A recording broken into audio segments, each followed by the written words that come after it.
kështu dhe mirë shumë. Ju falemnderit njërë për mundësin që më dha që të flasë. Dhe ju urojmë mirëseardhjen. Kisha vetëm një diçka. E kam kërkuar me sy, e kam takuar atë djalin atje, Andi Mustafaj. Po? Pse e them këtë? E kam parë mbrem të kësyri të ve. Po. Dhe i them të gjithë bashkëfushatarëve të mi. Jemi vëllezër, jemi motra, sot jemi në këtë moshë, nesër do shkojmë atje larg, do përcjellim njëri tjetrin. Por, një gjë duhet ta din fort mirë.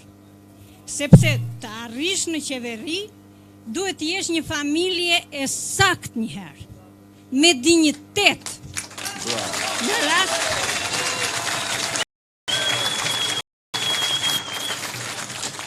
problematika ka pa fund, si që thanë ata që folën para meje.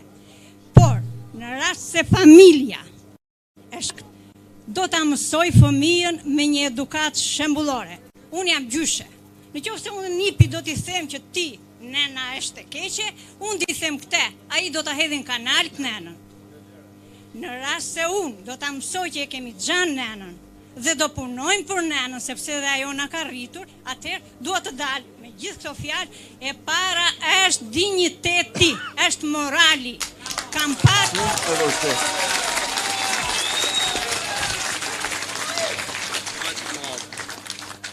Unë jam e persekutuar nga prindrit. Tek të persekutorit kam ardhur këtu.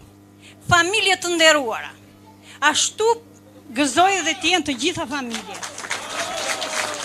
Nuk ka socialist shembullor, ka demokrat shembullor.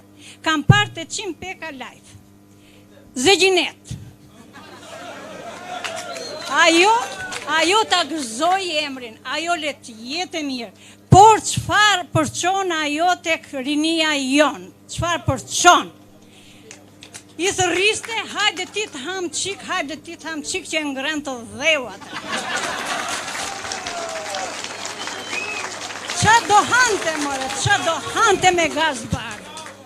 Po krahasoj veten më me Jozafina Topallin. Po krahasoj veten me ato që ishin të ftuar atje, që ishte një vajzë e re, Andi Ullirja, po, ishte Erdit Harxhi, duket njeriu nga familja. Dhe në qoftë se familja është e saktë, qeveria do të jetë e saktë dhe do ta menaxhoj mirë.